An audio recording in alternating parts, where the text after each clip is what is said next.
Good afternoon. Good afternoon, ma'am. Good afternoon. Good afternoon. How are you, sir? Yeah, fine, perfectly fine, ma'am. How are you, ma'am? Very good, thank you. The meeting is over, no? Your earlier meeting is. Yeah, that was over. I was in another location, so by the time I came, just about time. Oh, okay. But very much in time, ma'am. Yeah. So, Whenever dear you're friends, ready, you can tell me. I'll just be. we can start, ma'am. Okay. Almost all participants are here only, so we can Oh, start. good. So, dear And friends, yes, ma'am. Yes, no, ma'am. do we give a break or something in between, or we just go till 4:30? Till 4:30, ma'am. Good afternoon. So, I'll just have a small introduction. It is not this introduction, just I will tell you name and Sure. we'll start with. So, dear friends, now we are having in our fourth session Professor Kalpana Sarathy, madam. She is right now Deputy Director of Tata Institute of Social Sciences, Guwahati Center, Guwahati Campus. And earlier joining TISS, she was a faculty member of our university for a fairly long period. And as I know her, she is a very dynamic person and very proactive in taking responsibility, and not only taking responsibility, uh, performing better than expectation always in time. So I see many positives in her in her personality. She is having background of social work studies. She did her MA in social works, then PhD also in social works in psychiatry. So today she is going to talk on post-pandemic sensitivity of faculty for effective teaching and mentoring. That is an area which is very much required to be touched because we teachers actually, when lockdown and everything was there, teachers and some other, not only teachers, many other things, they were actually working more harder than working on regular basis. Our workload actually increased during that period. Uh, Sitting in the closed houses, but running the classes from there itself and learning the technology, how to deliver and preparing course material for accordingly without having much of time. So we must be having some problem during that period. Then our sensitivity might have changed accordingly. So how these things might have converged into each other, that is the thing which madam is going to talk about. So ma'am, now time is yours. You may take up. Thank you so much. I will just like to share a screen if I may. I think I have access. So Yes. yeah, this is, I think, visible. Yes, I'll just put it on slideshow basis. And yeah, very good afternoon to everyone, and absolute pleasure to always respond to anything that comes from Mizoram University. And I'm very thankful to you, Dr. Professor Bhartendu Singh, and particularly, for this faculty induction program, because it's always gives me an opportunity to talk about something that I'm passionate about, and passionate about by virtue of training. And the training is in the field of psychiatric social work, as Professor Bhartendu Singh just introduced. So, how can we be a little more sensitive, and how can we be more humane teachers as we go along? I think that's essentially what I'm hoping we'll be able to achieve. And because I'm talking to colleagues and not to, we're not talking among students or otherwise, but we're talking to colleagues, I think it'll be very interesting if, as we go along, we co-create our expectations of this session and look at basically what I have prepared to talk about is looking at what have been the long-term consequences of the pandemic on mental health, and how does that affect the teaching learning environment, and looking at, as we go along, how do we explore together, how do we reinvent what we do with greater sensitivity for students, and looking after ourselves as well. So this is primarily what I'm going to be talking about. I would be intervene in between, want to raise a clarification or add something, because any post-pandemic kind of talk of this nature, I realize that all of us have been through these issues and we all have ways in which we have responded. So nothing that I'm going to say is probably entirely new, but it's probably a way of consolidating our learnings from the pandemic and seeing what this context has given us in terms of newer opportunities. Is that okay? Shall I start then with Yes, ma'am. You may start, but it is your presentation is not in full screen mode, ma'am. Okay, in mine it is, but let me just see. Is it showing you on a PPT mode? Yeah, PPT mode, yeah, sidebar is there and all those. I Yeah, it is tried moving. to remove it, but is it better now? It's same thing, ma'am. Okay, let me just try and I think share it again. Okay, okay, yes. Is this better? Yes, now it is okay. Okay. So, so this is primarily to be, talking about. So if there's any thing that any one of us would like to say at this stage, I'll be happy to take discussion Madam, at this stage. our participants are not having access to audio, so they will be putting their question in chat box. So, dear friends, Madam Sarathy likes to talk. Monologues you don't like. So keep on putting your questions to Madam and she will be responding. Yes, She will be happy yes. in doing so. Yes, as we go along, I'll definitely look at the chat box also. So now moving to the next thing, in looking at what did the pandemic actually do and what were the headlines in reference to mental health. We know that it took a whole pandemic for us as a humanity, I will say, not even as a nation, as a humanity, for us to look at the importance of mental health and recognize that mental health is a reality. Mental health problems are a reality. We have, as a humanity, been fairly mental health illiterate. We don't really talk about our mental health issues. We have so many myths and misconceptions about mental health. And so therefore, when we look at, what did the pandemic really do?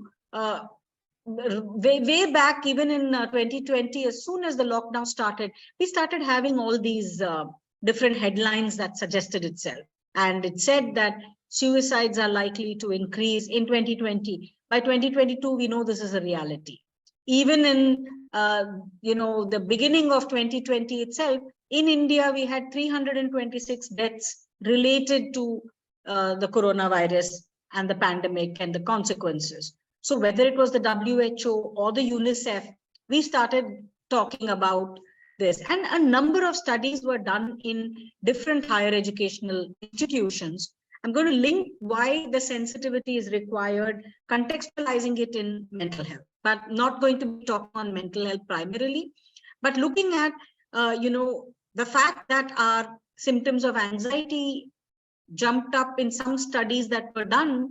These actually went up from 6.33% to 50.9%. I've tried taking studies from across the world, and in depression with reference post-traumatic stress disorder, psychological distress, stress. This particular study that I'm referring to was a study that was done across several countries. And the risk factors for people associated with distress measures included the fact that if they were women, they were more likely to be affected. If they're in a younger age group, like the age group that all of us interact with. We have students who basically are from the ages of 18 or onwards. And if you see, most mental health problems actually begin at the age of around 14 years of age. So considering that all this was happening, there were several studies that were done, and mental health itself was therefore called the next inevitable pandemic after the coronavirus. The fact that today we are all dealing with issues around mental health and well-being.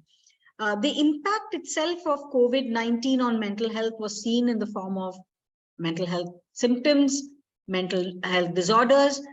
We had suicidal thoughts and behaviors going up, the risk of infection from severe illness and death from COVID-19 for people living with mental health problems, the impact of this on mental health services, and the effectiveness of our psychological interventions.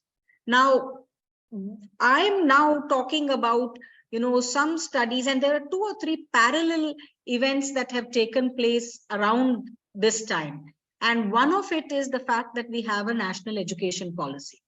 The national education policy has also brought about, a tremendous need to re-look and reinvent what we are doing in reference to higher education in these institutions like universities and colleges. But at the same time, around 2016-17 itself, just before the pandemic started, we had the first ever National Mental Health Survey. And that studied in, the mental health burden across 12 states in India, and included also Northeast, Assam and Manipur. And they interviewed almost 34,802 people. And they found that very high prevalence, lifetime prevalence of 13.7%.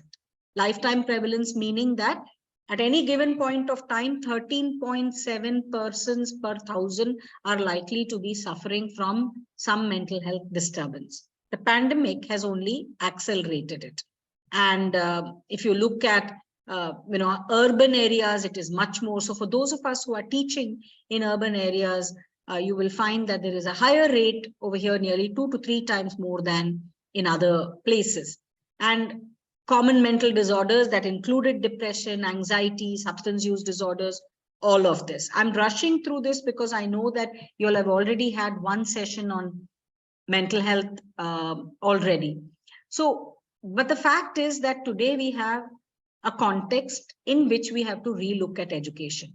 How can we become more sensitive to this? And why do we need to become more sensitive? So 1 in 20 people suffer from depression, huge number, if we say. And if you look at who gets more affected across gender, it is women who get more affected as compared to men. And women live in the ages of 40 to 49 years, some of us being in the same category as faculty or as staff in colleges and universities would be probably greater affected. The elderly also, there has been a lot of talk about it, and there is also a high prevalence of psychoactive substance abuse, something that we are not unfamiliar with as faculty when our students resort to it, either as a coping for mental health issues or as a coping for general stresses that are perceived. But the concerning matter is that there is a high suicidal risk, and nearly 1% of the population reported a high suicidal risk in this NMHS survey, which is very recent. It's 2016, and the only one that we have actually done on such a large scale. But if you look at productive ages of people, and all of us as faculty, we belong to the productive ages in terms of years, people in the productive ages are more affected.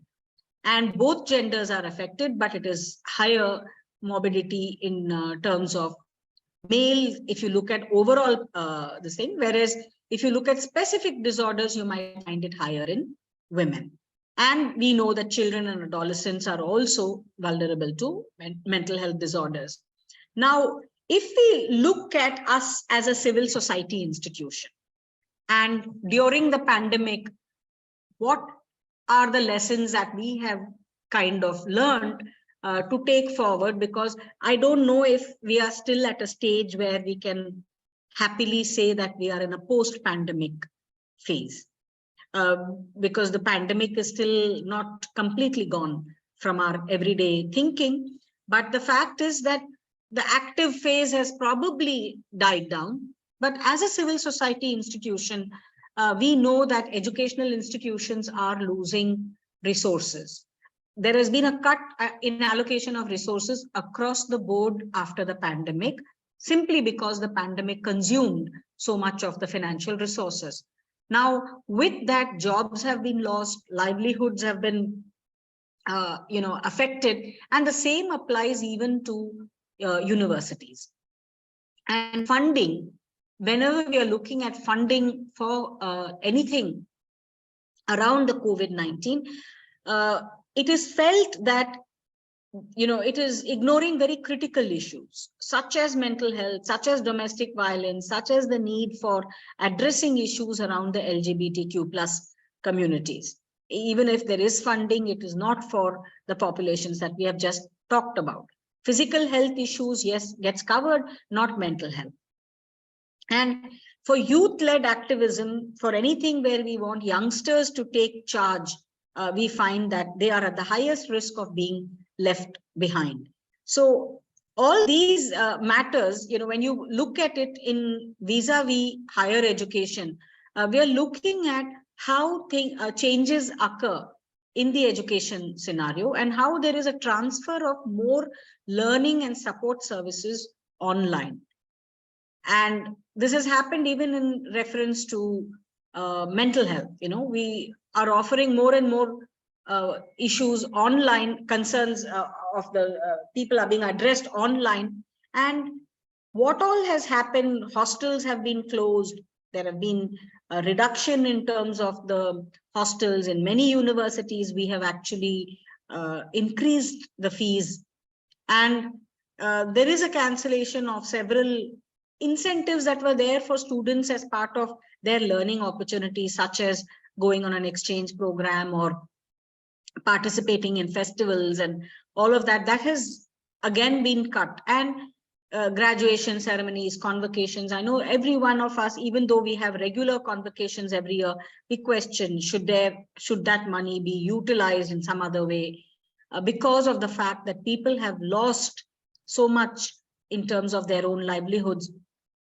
Students have found it increasingly difficult to pay fees on time, to pay fees and then wait for their parents to get jobs in case the parents have lost their jobs. There have been increased uncertainties regarding all of this. And the fact that placement jobs, I know that in many universities, the placement of students after their education has also seen a dip.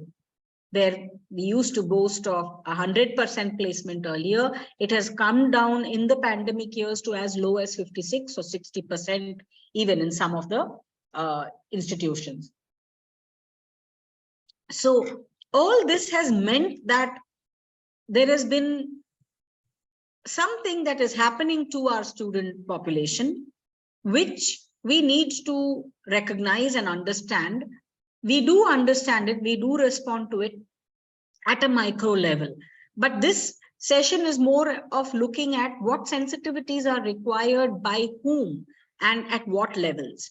And the lockdown and the social distancing measures also led to very limited opportunities for socializing. So there has been a lot of changes that have come across, that we have come across with reference to educational institutions. Some studies that have been done in different places looked at, in the UK, for example, in the UK, we found that there was a significant increase in depression and a reduction in well-being during the first lockdown.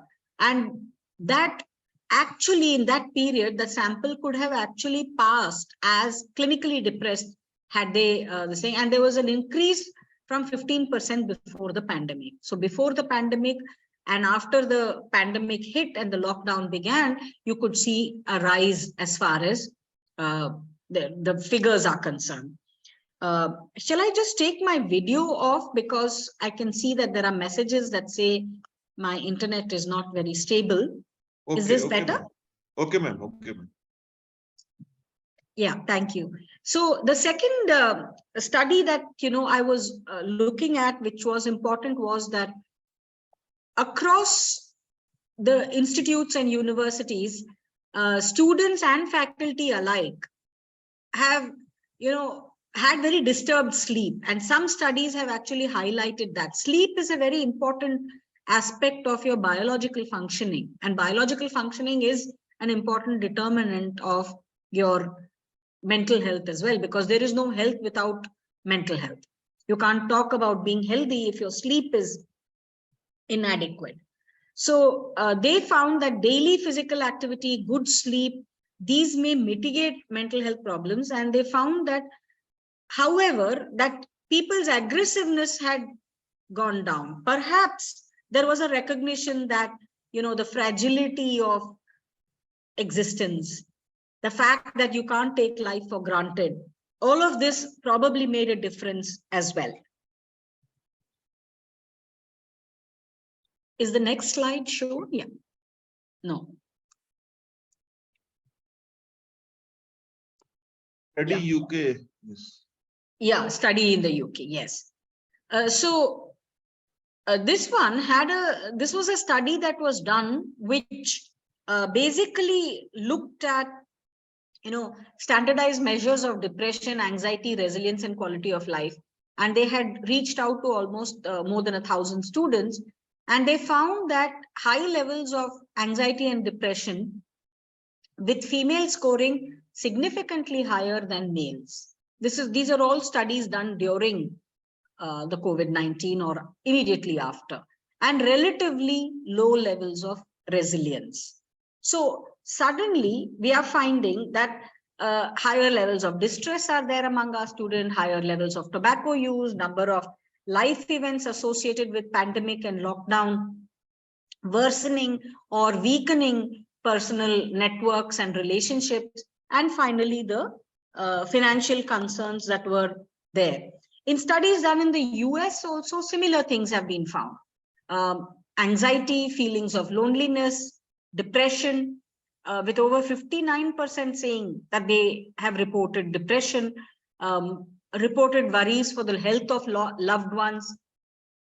And I know that if I were to have the opportunity to ask every one of us, we have also had students who have told us these very things, that, even as we talk and we have our exams going on right now, we are constantly getting messages from students or mails from students requesting some kind of an deferment or otherwise because of assignment submission, because of the fact that they have lost loved ones and they're going through such a lot. So it has compelled a lot of students to even drop out of our educational institutions. And in the chat box, I would love to hear from any one of us who have similar experiences of the kind of concerns that students are constantly coming up with. For example, requests to change the date in the payment of fees, to request in change in the date of submission of assignments, exams, or not, being able to this thing, or even dropping out after the first semester is over. And one feels terrible that, the students have to go through so much, even in our institutions over here. There are studies that have been done in Africa, which I thought were very interesting, where they had both in undergraduate as well as postgraduate students. And they said that the pandemic, they had actually a very large pandemic, a sample, and they found that many of them actually reported that it has created a lot of uncertainty about the future, including what's going to happen to the world of work, and what is also happening to our, expectations as far as higher education is concerned, and the uncertainty that is there with reference to the future. I think, there's always a bit of an uncertainty when students go through when they are in the final semester and they're looking at the placements. They're always concerned about, am I going to get placed? Am I going to get a good job? What am I going to do after my parents have spent so much of money? But this has got compounded after the pandemic, more so because jobs have come down, payment packages have come down, and more importantly, skill sets that are being demanded are different. So what our universities are doing, are we preparing students to take on the new emerging challenges that are out there? So this study that did find that, among full-time students and female students, they were especially vulnerable while at home, while learning online due to the pandemic. And, Africa does have a very high issue regarding gender-based violence. And ironically, today is the day that marks the International Day for the Elimination of Violence Against Women, gender-based violence, basically. And so today it is appropriate that we talk about how violence does occur in institutions, even at home, of course, in primary institutions such as home. And they found that more likely than students older than 24 were likely to present with associated mental health issues. Then moving to other studies, which have found something very similar, where 58% of the students during the pandemic have said that there's an increased level of stress that they are expressing, and 56% showing symptoms of depression, and 18% having suicidal thoughts. So all of this is very, very concerning for us, because it brings up factors that are probably part of the educational scenario, where they have high stress levels and factors related to e-learning, isolation from friends and acquaintances, negative impact on level of knowledge, the reduced motivation to learn, and others. Closer home, if you look at this study from Pakistan, it's quite interesting to see that there are studies that have talked about the mental well-being of university students, and those who were taking online classes. And in this sample, they found that meaning in life and resilience supports mental well-being. And basically, the study has concluded that effective steps should be taken to make the lives of university students more meaningful and resilient. So this is where I'm pitching our talk for today, to make us think together collectively, what is the purpose and the goal of what we do as faculty? Are we here simply to facilitate a student receiving a degree, which is what probably pre-pandemic many institutions were doing? Or is it about something larger? I mean, I would really love to hear in the chat over here at this point, what do you think should be our goal, and particularly in a post-pandemic scenario?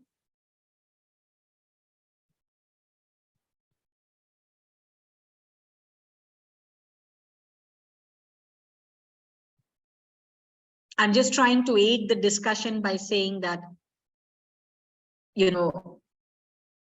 what needs to change for us in a post-pandemic scenario as faculty and as mentors when it comes to our students?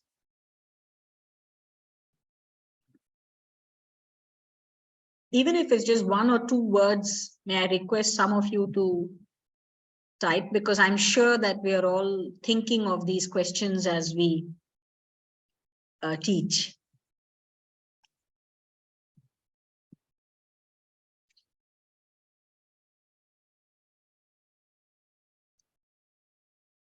Should I try and ask a more leading question? Do we have a role beyond facilitating a degree acquisition for students? So the answers could be yes, no, don't know. Yeah, thank you for responding. Right. We are saying yes. And what should this role be? Yes, thank you for responding. To connect directly, that is to attend the class regularly. Okay. Yes.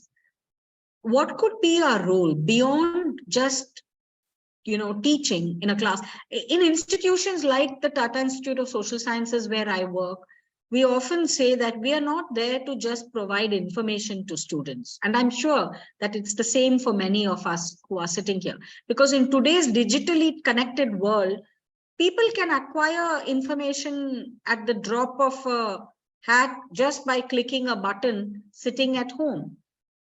So we are not here to just provide information to them. We need to help in building perspectives. We are there as mentors and teachers to help them acquire skills which are now required, which the market actually demands. So analytical skills, critical skills, critical thinking skills, life skills that they need when they are going out. So we need to build perspectives. We need to help in developing skills. And third and more important is enhancing the value base that, or conscientizing for students, helping them conscientize the value base that they have.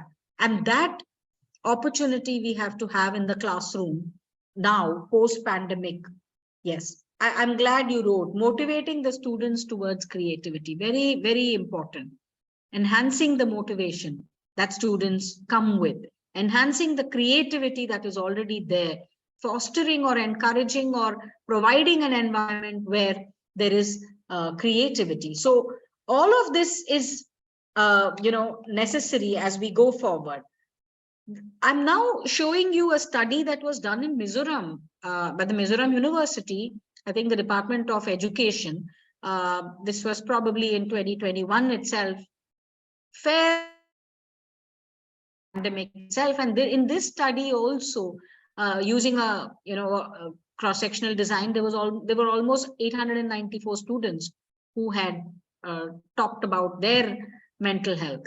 And what was found is that 65% of students actually said that they were giving more consideration to their emotional well-being, that it was important to focus on emotional well-being. And more than half the participants reported no expanded worry of stress from scholastic work, which is a good thing. And they said they are paying more attention to their emotional well-being and their mental health after the pandemic has started. And I'm sure this is true for all of us also.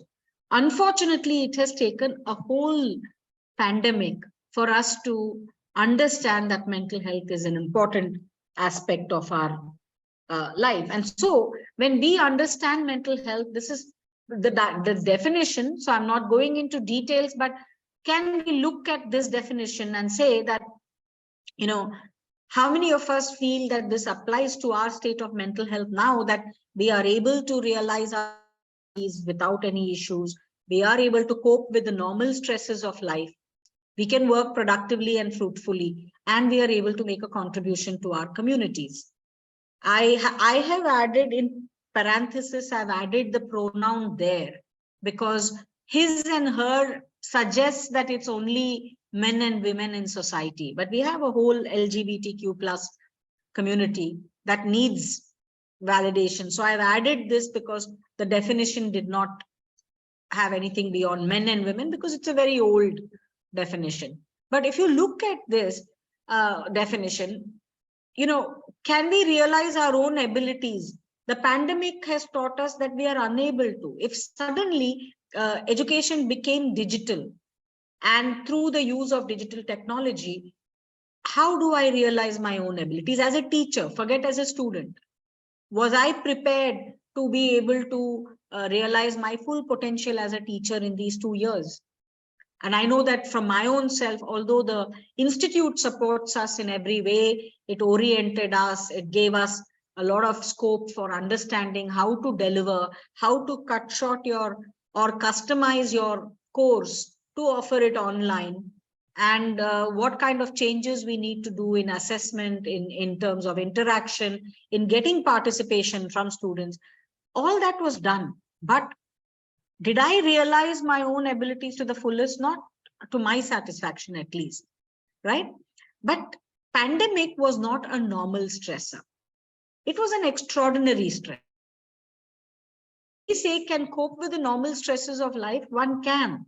But what the pandemic did is made so many of us feel that this was an abnormal phase. And if some of us had losses of people, bereavements that we have had, then it was even worse for us to be able to perform and cope with the stresses of everyday life. And could we work productively and fruitfully? And are we able to make a contribution beyond this to our communities? So these were some of the questions that the mental health definition raises for us. And if you look at, mental health itself, we're looking at it as a biopsychosocial perspective. And what is the role of social environmental stresses? Here, I would like to only highlight, do we look at what has the institution done to add to the stress levels of the individual?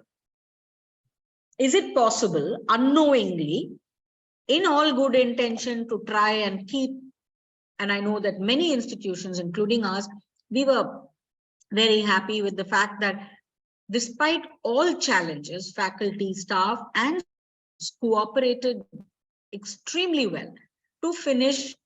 Every convocation went just a couple of months delay, but our results were published almost at the same time it would have been done, given maybe plus or minus a fortnight or a month. Other than that, we have been publishing our results quite regularly. We've conducted our exams quite regularly. But does that also add to the stress of people whose day-to-day life is having so many other stressors? So we need to look at these. And when we look at what kind of, headlines were out there, it said that the pandemic triggers, 25% increase in the prevalence of anxiety and depression. Just because of the pandemic, today we have 25% across the world with more expressions around anxiety and depression. And the burdens were several on many of us. And we know that the pandemic, has told us that there is no health without mental health. It's always been like that, but we never realized it until the pandemic happened. And the kind of information overload that we had, the inability to be able to sift through what is fake news, what is real news, all this has added to the stressors that students have had to face, or that we have had to face as faculty. And then the unfortunate part is that even the measures that are advocated to stop the spread of infection can add stressors. When we started by saying social distancing, which actually really should have always been only physical distancing, but physical distancing also for human beings who are social by nature created its own level of stressors. I don't know whether classrooms in most of the institutions that you all teach in have come back to looking like classrooms earlier. For us, we still see that our classrooms will have masked people, not too many students, but many who are masked. There will be distances that are maintained. But in many classrooms, we may not have that ability to maintain it. But the lockdown, the resultant resource crunch, the entire set of measures around working from home or staying at home, the quarantining, the general health fears that were there during the pandemic, which haven't gone completely. The fact that we do not have access to hospitals, medical facilities, even now, lack of availability of certain medicines, and the kind of fears that were there about contraction, being responsible, feeling guilty that because of me, my family members, because I have to go to an educational institution and I come back, I carry the risk of that every time I return home. And the shame in case I'm infected in my neighborhood who want to keep me at a distance. The intense emotions around anger that we have all had, feeling powerless. And I think this is the last 2 years has taught us that many things in educational institutions where we used to be so rigid about so many things, today we have become much more flexible, which is probably a positive that is there. But we have lost out on relationships in real time. The issues around hospitalization and all of that. So these are the kind of issues that our students are also going through. Anxiety about the future, about work, about family, and about traveling and going to your institution. There are many institutions where students would come, then the hostels get shut down because there has been a spread, then students go back, then again return after some time, causing untold levels of stressors. And yet they've coped, yet they've been resilient. And some of the long-term consequences that came up during the time of the pandemic itself, that there will be a deterioration of social networks. And today students actually share that with me to say that, earlier we used to hang out and everything. Today we are very closed. Even within the hostels, they are not spreading themselves across in terms of their networks. And the stigma that is there, the possible anger and aggression and the possible mistrust, these were some of the possible long-term consequences. But what affects us in educational institution is also the fact that for 2 years, a lot of students have lost learning opportunities. They may have continued, if they've come into your BA classes, their 11th and 12th standard might have been completely affected. And their learning opportunities, although they have finished and they have been graded and they have come, and what are we doing as an educational institution to understand and nurture that there is that loss? And what happens when students have had parents whose livelihoods have been lost? For them to continue, even if they are good students, it is more challenging now for them to continue. What happens to students whose home environments have been risky and violence within the home has increased because of the larger macro disturbances of livelihoods loss, somebody losing his job, or having been bereaved, having lost a mother or a sibling or otherwise? Then what happens to a student when they come back to our institutions? Should it be business as usual? Or what kind of measures do we need to take in order to protect our students from these kind of consequences? May I hear from some of you on this, on the chat, please? Are there examples of how we have reached out to students? What kind of best practices are there in different institutions? What measures has administration taken, or have we taken as teachers and faculty? And what are the areas in which we were unable to, though we are sensitive, we are unable to help? May I hear just a couple of you on the chat?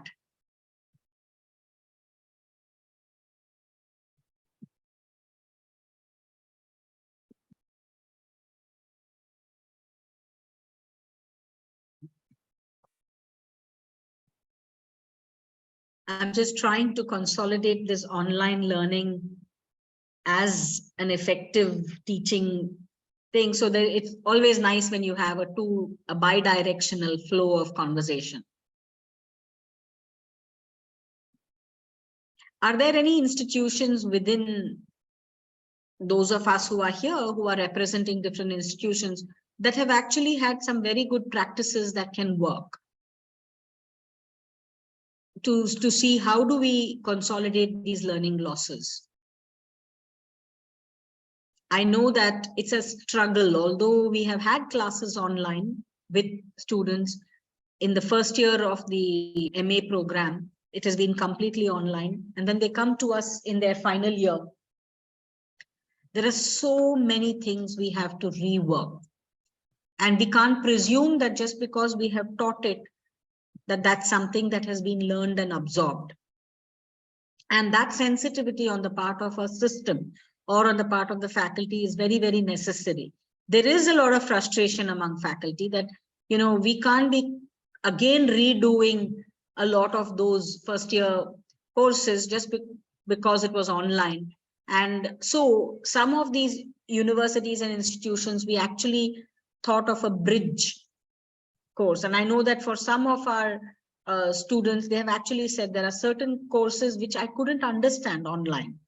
And the entire class has said that we were not able to follow. So if we have to build on that course, the basic itself is weak.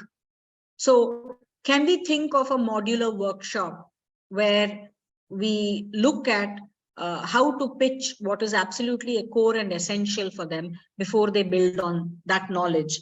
So these are the kind of aspects that we are looking at. I can see that there are some responses.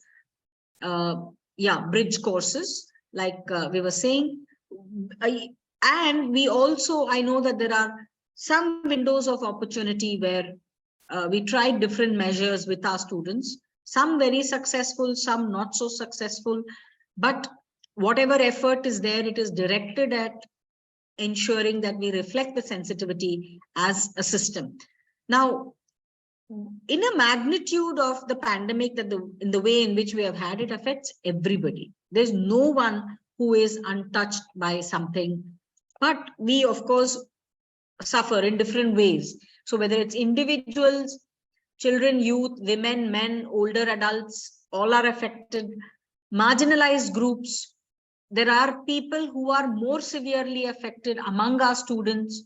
If students have been students who come from families that live in poverty or with poverty, looking beyond and then looking at migrants and the kind of issues that they have had, even as migrant students, what do you think we need to look at? Looking beyond the binary of gender, we know that a lot of our students told us that when the hostels were being shut down, that they didn't want to stay in the hostels. And they said, I mean, they didn't want to leave the hostels. They didn't want to go home. And we said that, look, we don't have the resources to continue. You have to go home. And they said that, for many of the people who identify as LGBTQ plus across the spectrum, home is not always a very welcoming place because they are different in what they profess as their gender. And so therefore, what kind of sensitivity can we have? We, of course, couldn't keep our students. We can't open the hostel just for that reason, but we are always available to support these students. People who are poor or who have no access, even in normal times, and people who are separated from family and or any kind of social support. And of course, considerations of special populations. Among our own students, there may be persons with disabilities, students living with HIV, AIDS, mental illness, substance abuse, and all of that. One common characteristic that we found across students is that there is an uncertainty about the future. There are issues and concerns about education itself, the loss in livelihood opportunities, and the economic losses that we were talking about. All of this actually is something that we needed to be focusing on. For women, there are a whole lot of other issues as faculty, as colleagues. If I happen to be in a position where I am in an administrative position, overseeing colleagues who are faculty members, what sensitivity is required on the part of administration. There are, when you call people at post-pandemic, you have faculty returning, but children have got accustomed to parents and, families living within the confines of a home during the lockdown. I, keep looking at the number of examples that I see of colleagues who might have had children who are very young, who are born during or just before the pandemic. The child has got so accustomed to faculty members being available at home, to their parents being at home. And then when you recall them to work, it's a lot of separation anxiety that is there on children as well. And especially if they are women colleagues, but even for men colleagues, there is a lot of sensitivity that one requires to have. Yes, a required level of experience. I am seeing the comments also as I'm going past. So you do see that there is a greater sensitivity that we need to have, which as administrators, we can't just go back to business as usual. And just because the pandemic is no longer occurring at the rate at which it was earlier, can we just say that everything goes back to being status quo? That is a scary proposition, considering that we need to be more. Now, for men and for faculty that are men or even students, there are losses of jobs, working from home, balancing pressures. There are expected responsibilities that even men have to do. There is a large amount of economic insecurity. I know that everyone goes through that, especially if they are not in stable contracts as far as the faculty positions are concerned. So what is going to happen to my job? Will I have a job? And will I be able to do justice? All of this. And of course, for older adults who were leaving, even as faculty or as staff, we might have, concerns about people who are much older in our families as well. And then there are these vulnerable groups that I was talking about. So the fear of losing livelihood, not being able to work during isolation and of being dismissed, these were all very real issues that some of us have grappled with. And being excluded socially or being placed in quarantine was something that, again, has been very, very difficult. And being powerless to be able to protect someone in our family or in our extended family, friends circle, the frustration of being separated, the fear of falling ill and dying, all of this, has been there, but we are familiar with it, but we still have to understand that it is not gone. Just because the pandemic is not spreading, the coronavirus is not spreading at the rate at which it was doing, doesn't mean that we don't have any long-term consequences. And of course, with PWDs also, and persons living with disabilities, what kind of healthcare services are there, then understanding rates of, see, we have not been having too many students, even in many of our institutions, we don't get too many students with disabilities joining us. And we need to critically examine, why is it? Is it because our institutions are not easily accessible to people with disabilities? And post-pandemic, it has become even more. How do we reach out and consolidate this and look at the rates of anxiety, depression, self-harm, suicide, and try to inform what kind of interventions we need to do. So can we reach out through telephone calls, messages? I know that today the boundaries between a faculty and a student have got merged much more following the pandemic, because human to human, we have started understanding each other. I know even students have been very, very gracious in institutions like ours. They keep telling us, we understand, ma'am, that, the faculty is also going through a lot. This understanding and sensitivity wasn't there earlier. Definitely wasn't there. They had expectations. They expected that this needs to be delivered. But if a faculty is not able to take class, since I also wear an admin hat, I listen to these responses, and I'm always surprised as to how did this sensitivity happen? How is it that our students started seeing us as human? And similarly, I hope most of us, even if we were not doing it earlier, now we are doing it even more, passionately, to try and look at what is each student going through. Just because we are compassionate and we are caring doesn't mean that we have brought down the quality of our education. We need to look at it sensitively and say, customize it to say, what kind of accommodations do we need to make?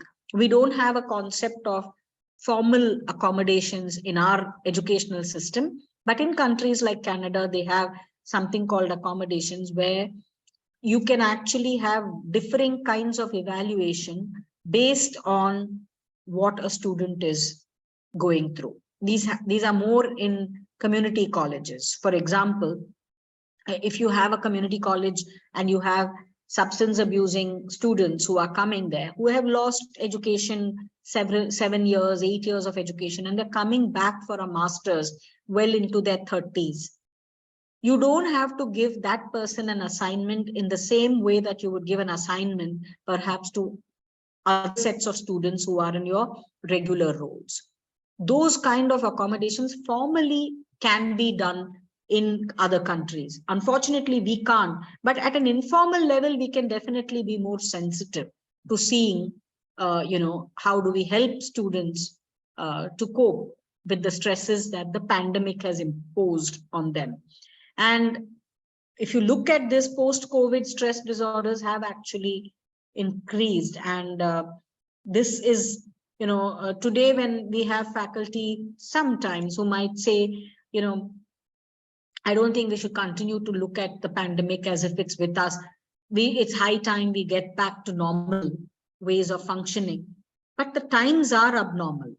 How do we come back to being normal at such a time, and unprecedented hazards that are there to mental health with the rise in anxiety and depression. One study that I found very interesting, and this is where I come into our ideas around what sensitivity we need to have, is that, Rice and his team, they conducted some exercises. They had a sample of 200 teachers. They interviewed 50 of them. This is more to do with school, but it had some messages for us. They also conducted these multi-stakeholder design charrettes. Charrettes are focused, concerted discussions that are brought in to help to design something as we go forward. So it's very participatory in that sense. And some of the takeaways that they have said post-pandemic are, that we need to close the equity and technology gaps. Why is it that education is inequitably distributed? Some people are able to get access to education post-pandemic. And I'm sharing my own experience. In our institution, we have, unfortunately, we have less students now applying, we have less students enrolling, and that gap, and even if we try to fill the seats, it's difficult for students to continue with the education post-pandemic as compared to earlier. And it's not just financial. Financial is one big area, but the sensitivity that we require is to understand that there are technology gaps. There are learning gaps. When students have not been in an institution for 2 years of any kind, school or college, and after the first year of college, they straight away come into an MA first year, because 2 years they've had online classes. They don't know how to adjust. And one of the major other challenges that we are facing is the ability of students to adjust to offline classrooms, offline existence, living in a hostel, interacting with peers, when they have lost that contact for 2 years. And it seems like, just 2 years, but they have been connected virtually, but it's a very real problem. They suddenly, open up in ways which are very hazardous or harmful to themselves. So we need to be, as teachers, alert and look at, what we can do to help them. The other interesting takeaway that Rice and his colleagues talked about is putting Maslow before Bloom. Bloom's taxonomy and Maslow's hierarchy of needs he's referring to, and saying that holistic support, that we need to give students. And this is essentially Bloom's taxonomy versus Maslow's hierarchy of needs. So during the COVID-19, should we have been focusing on what we have always thought education was about? And that is to impart information, to make them remember, understand, apply, analyze, evaluate, and then create. That was the approach that we were using.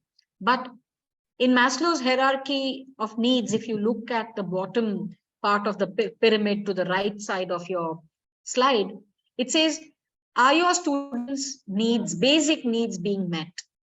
Do we need to look at inadequate sleep, inadequate food, water? And if you realize, many of our students post-pandemic, and that's why I referred to studies to say that irrespective of whether people have had depression or anxiety, that's at one level, but actually people's sleep has been disturbed tremendously. And I'm sure it is because we've had, even for us as faculty, I'm sure that many of us have had sleep disturbances, have during the pandemic or even post, been sleeping less, sleeping inadequately, having disturbed quality of sleep, having insomnia, having basic things like food and everything, appetite changing. So looking at it, this would be the kind of sensitivity for us to look at. If a person hasn't slept well, and a student hasn't slept for days or for months even enough, it's bound to affect their classroom attention. their ability to take from the class. And so this is something that we need to be aware of. The second is, do your students and their families feel safe and secure from COVID-19? And this was during the COVID-19 that this was being asked. And these are messages, I mean, these are images that I have taken from, sourced through Google. And the love and belonging needs that, do we feel that our students have a sense of belongingness to their family, to their friends, class, school, and community, school and educational institution? One of the studies which I had referred to has actually talked about how there is a loss of sense of belongingness. I don't feel I belong to this institution. And that disengagement of not feeling that I belong can have long-term consequences on mental health. So all of this is very, necessary for us to examine. And how are the students' self-esteem, and do they have confidence to face challenges? If we were to ask that question to ourselves, we really don't know what to do, but I know that there's a huge deficit in self-confidence, and that's because of the fact that there's a deficit in the ability to learn, in the consolidation of learning, and simply because the pandemic has put a yawning gap between what they knew to what they need to acquire. And that is again something. And so before we go into a full realization of their potential as students, we have to understand that this has inevitably changed. This is how our classrooms all looked until probably the last semester, when we would just have either pictures or just black boxes, as we say, and we were talking into screens. And so there was no engagement with students.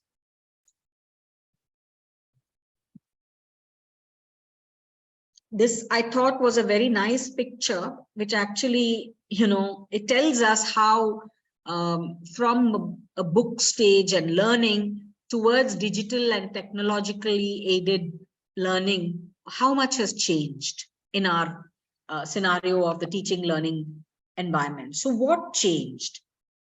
The COVID-19 emphasized that, those who are coming into our institutions, whether they're colleges or universities, they were academically unprepared. If you recall the time just before the pandemic, 2019 was a period when the last admissions would have been there, where there was a high level of competition and students would have prepared for a year or so at our institutions. In 2020, they probably have prepared to whatever extent, but they came in with a lot of anxiety, high levels of issues around, will I be able to do this? Unfortunately, a level of dropout that was seen, and the ability for students to not have enough confidence to be able to adjust in a learning environment that was faced. And this is particularly for undergraduate students who are coming into a college for the first time, as compared to postgraduate students who might have been in colleges and then, more recently, and then come into your PG programs. So those who come in academically unprepared are not able to demonstrate proficiency in any of the topics. And I remember that we have struggled with this, of not knowing where to start. So how sensitive can we be as an institution, not just as individuals? Institution, how do we help these students who have come in, they are meritorious, but they are unable to perform? And that's because of the pandemic and the 2 years of loss. Again, any insights that any of you have, I would be happy to see that in the chat box. How do we help students who are academically unprepared? How did we help? Because now we have students coming in. So what efforts are we making to ensure that they will be able to cope with a university education or a college education without buckling under the academic pressure. Can I hear from any of you all in the chat box, please?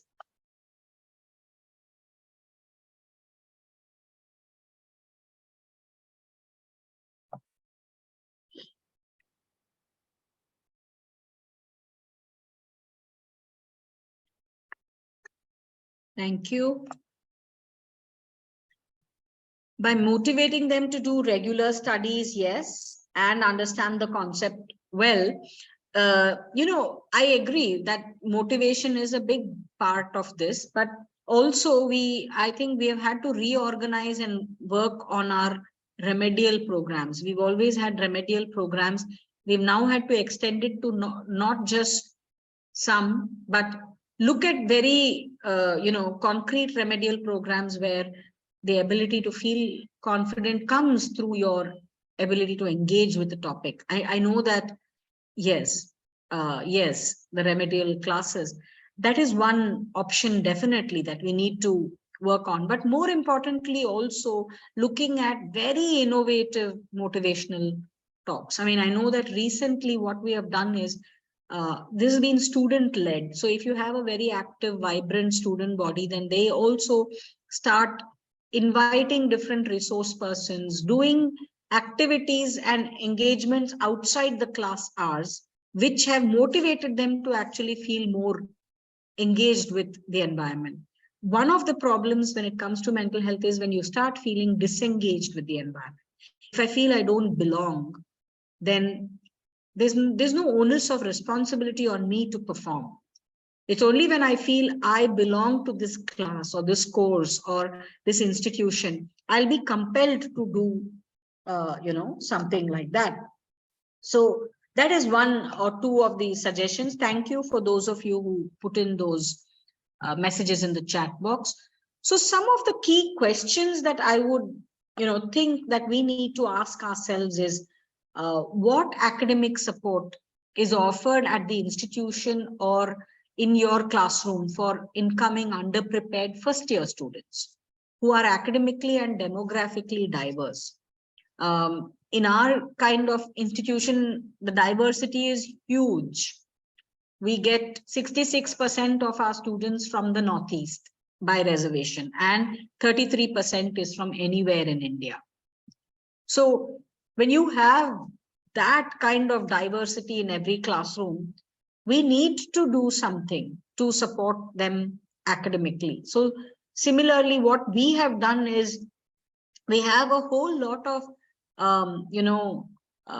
clubs and networks that are there where students are in smaller groups. They are able to feel more comfortable. And now we are thinking of looking at not just remedial classes, but looking at capacity building workshops and look specifically focusing on skills that will be required as they graduate from our institution.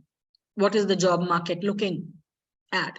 Since all assignments have to be, typed and submitted and nothing is handwritten or anything, analytical skills are required, dissertation related skills, your competencies at so many levels. So this is one of the kind of academic support that one can give. And of course, having the mentoring where one faculty is mentoring at least 4 or 5 students beyond what is there in the thing. So that kind of mentoring where a student feels much less hesitant to come and ask in that mentoring group that, look, I am not able to understand this thing, how do I read? There are students who actually ask us, ma'am, I have the article, I know I'm supposed to read it, but I don't know how to read it. Sounds like a very basic question, but how do you guide somebody on how to read or what to read? To we, of course, we tell our students, we do give them access, but how does a person approach an article which might be of a higher level learning? And because it's like, you've walked up 5 or 6 steps, but you have left 2 steps in between and you have reached the 7th step and you don't know how to move to the 8th step, right? Bridge course is definitely very important before you go to the syllabus. I'm just responding to the chat message. That's another way of supporting students. And what do we do with students who have or who have not accessed these supports in the past? There are students who feel, I won't say ashamed, they feel embarrassed about coming for remedial classes. They feel that if I come into that group or if I come into some kind of initiative like this, I will be seen as a student who is weak. And so you need that kind of support that you give. And how could the institution or instructors as faculty, how do we leverage education technology to improve the access and utilization for underprepared students? Because there are a whole lot of digital technology. So we do have a cyber library. We have students are routinely expected to go and not just access a physical library, but also the cyber library. And there are staff members who direct them, who help them, who support them, so that they are not at a loss for how do I get access to something. And there are some positive lessons. I won't say many, I've written many, but there are some positive lessons from the pandemic. And that is that, we need to harness the fact that we have become more resilient as faculty and as students. We have a much greater purpose and focus on our learning, and the determination, the grit, the patience, and the hope. I mean, if I look back at my own thing 2 years back, how underprepared we were, and as an institution, as an individual, of how am I going to negotiate a class online when the course was designed for offline interaction, particularly for courses like ours, like social work, where a large part of it is through exercises, through field visits. How do we do, how do we send students to a field virtually? And will it consolidate the kind of learning that they would have got had they gone physically? So I know a number of our students who are graduating in the next year, 2023, have done two fieldwork postings virtually. And now they're doing their next, thing offline, and they are so excited. They're so excited that this is what they had anticipated they would have done, but the pandemic robbed them of that opportunity. But in the field, they can also make mistakes, simple things. We tell them so many times, but still they may land up in an agency without having carried a book. Because online, they always had access to everything within their home. So simple things like that also you need to kind of, explain to them, and the reality based education that is there. And so how do we as teachers harness what we have? And some of the questions that we have, what should teachers, mentors do? Should we return to status quo? Before the pandemic, this is how we taught, and this is how we're going to teach. We come back to that. Or do we focus on remediating learning loss through the remedial thing? Just focus on how do we get students to fill those gaps? Or a third option, and that is, do we reinvent education to become more humane? And what does that involve? So we have all of these before us, right? And if we look at the way ahead, we look at how do we innovate? New syllabi wherever it's possible. In our institution, we are an autonomous institution, so we have, the ability to design our own courses and teach the courses that are designed by the faculty themselves rather than something that has been handed over. And new ways of teaching. Are there ways that other lessons that we've taken from the pandemic? So now the familiarity with online courses, with the ability to use technology, and getting students to also make presentations in real time, when they were earlier making presentations online and they were very underconfident. Now, even if they are anxious in the beginning, by the time they go through the semester, they end up being quite confident. Then dealing with burnout, even as faculty, we all have gone through a burnout. we didn't get a break for 2 years for most of us. And, the kind of challenges we have had have been plenty. How do we deal with the burnout? Does the administration look at how to protect faculties and promote faculties' mental health as well? And because we keep demanding more and more and more out of faculty, but are we also looking at their mental health and what's happening to them in this burden of constantly changing? Because the national education policy has also come around this time. And then about counseling students, do all our institutions, and this I think is a very concrete takeaway that we need to focus on. Do we have counselors appointed in all our institutions? Even the NEP says we must. But can we look at, the students that we have and at least ensure that in our own institutions we have always had counseling and counselors available in our institution. In addition, we also have something called the iCall. iCall is an online service for anyone, anywhere in India to call and speak to paid counselors who are professional and who will give you their time. It's telephone based.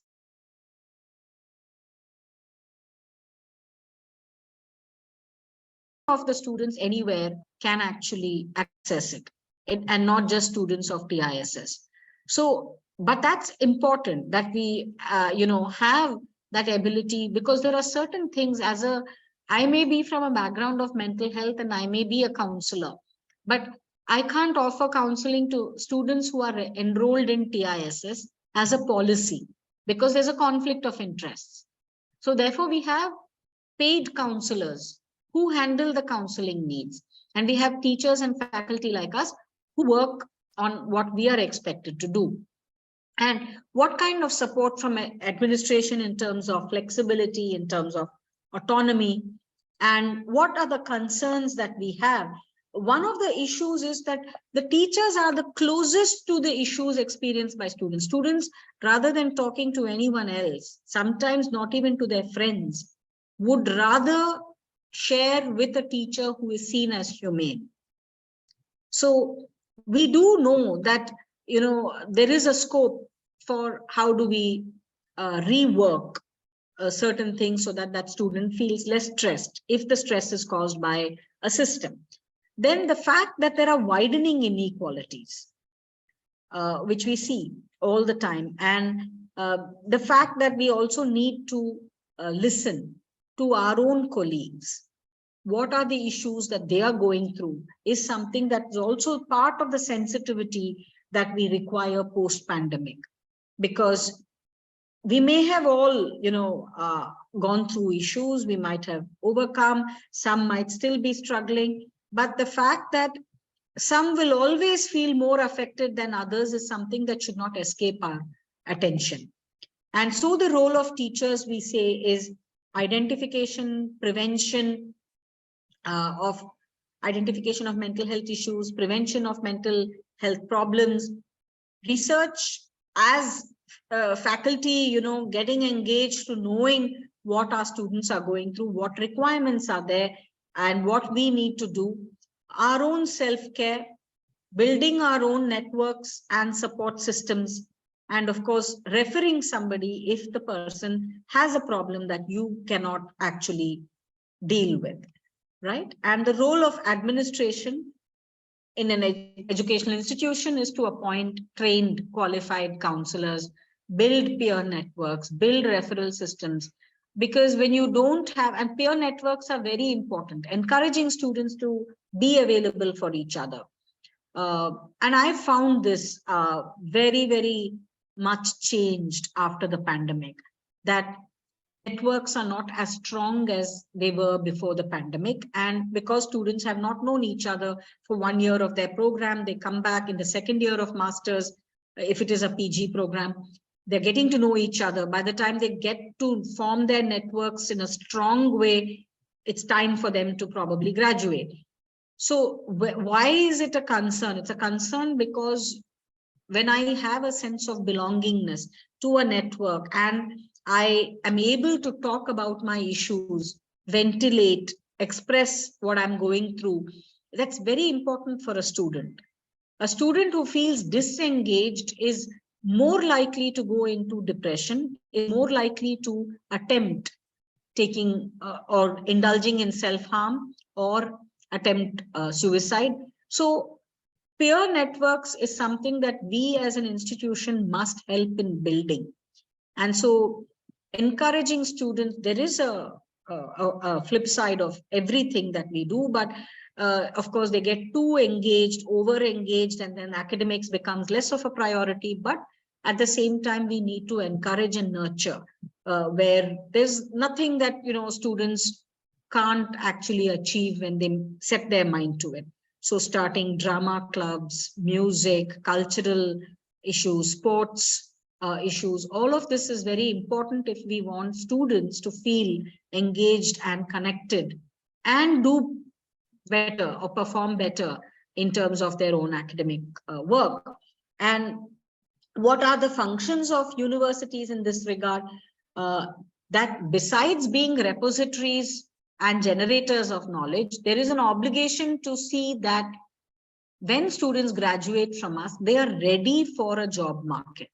We may not be primarily oriented towards producing, a workforce, but we will be falling short of our responsibilities if we don't equip them with the basic skills that are required. And the obligation to offer, proper criticism, whether it's public policy, social or economic life. If there are policies that are impacting us and impacting us in education, we need to look at that, and how we can look at becoming and building a more cohesive and tolerant community. So when to refer someone to mental health support, if you feel that there are counselors, yes, they can be there, but even counselors will build a referral system and keep it, so that if they feel that they are not able to deal with it, then they would need to refer. When you feel that a person is unable to cope with whatever resources they have, you find students being more disturbed, continuing to be disturbed, and not being able to perform academically because of psychosocial stressors at home or in a neighborhood environment, or whatever the student is going through. We need to then refer this person for long-term support. Or when this is affecting all aspects of the individual's functioning. The same is true even for our own colleagues. If we notice that there are people buckling under the pressure, when relationships are being affected, and when existing mental health conditions which people might have, if somebody is already very anxious or somebody is already feeling a bit sad, when this gets exacerbated, then it's a call for concern. It's a cause for concern. And if there are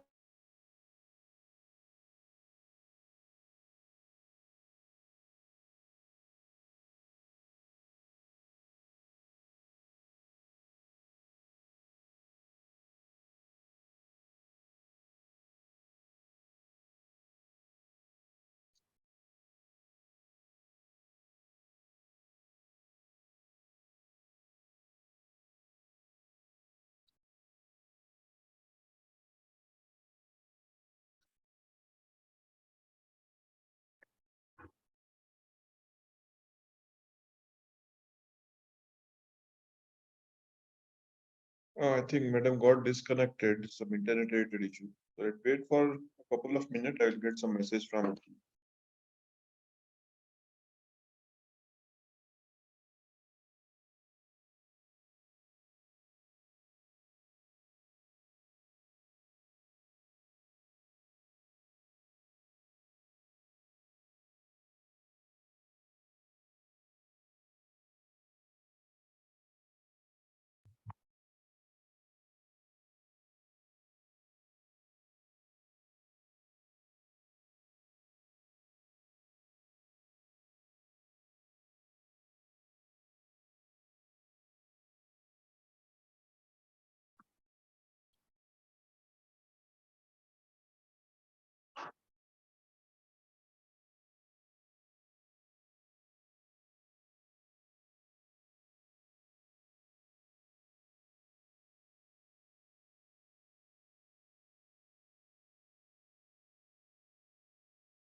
I seem to have got disconnected, sir. Yeah, yes. Okay. Yeah. So I'm just going to wind up what I was speaking. And I was just saying that, is this now on slideshow mode? No, not ma'am. What about now? No, it's still same. Okay, I'll just.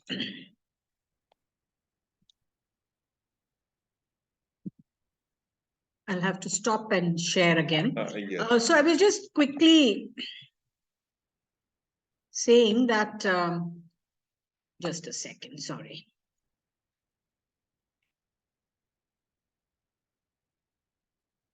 Yeah, now it should be okay. Yes, fine. I just figured out how to do that because it's not showing when I try the slideshow mode. Okay. What we can do I was just here on this slide to say that increasing our role as an educational institution to be more sensitive to the needs of students and to look at what are the new skill sets that are required, that's the kind of challenge that we will need to look at. And what we can do as mentors is understanding the changing needs, understand and recognize that there is a financial burden that students probably are going through, looking at remedial opportunities, engaging students, allowing students choices and not having a very rigid, structured environment in which they learn, and emphasizing skills over degrees. And the post-COVID classroom, basically, what kind of learning practices are there and what continues to evolve, reimagining, reinventing the ways in which we look at education, and focusing on the use of technology. The need of the hour is updating ourselves with teaching technology, looking at hybrid classes, enhanced skills, pedagogy changes that we require. What kind of, and there I must congratulate Mizoram University for the faculty induction program. That's one way of faculty upgradation as well, and a very significant way of doing that. And the continual changes that are required, and building our own network and support systems as faculty. So raising awareness, reaching out to local organizations, looking at networks for teachers support, connecting to resources and recognizing the thing of information. All of this, I think, is important for us to do as teachers. And I end with this slide, and that is to say that we are not all in the same boat, although we are facing the same storm. Amongst our students, this is very, very true, that we are all on different boats, different capacities. And so when we look at it and say that everybody is on the same pandemic, everyone is having problems, we are missing out that some of us are disproportionately affected. So I end with that, and I'd be happy to take any questions if there are. Professor Bhartindu, I'm done. Yes. Thank you, ma'am, for your presentation. So friends, any question? Your session was a bit interactive also, so many of the queries already is, I think, answered. So any question from any participant?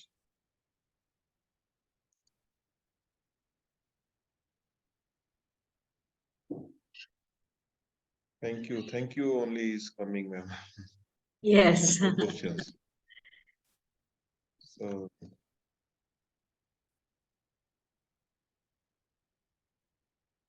no questions, so okay.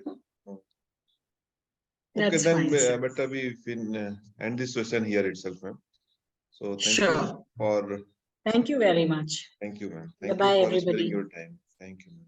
Thank you. Stay safe, everyone. Thank you. Yes. Most welcome to everyone. Thank you. So, dear friends, this was the last session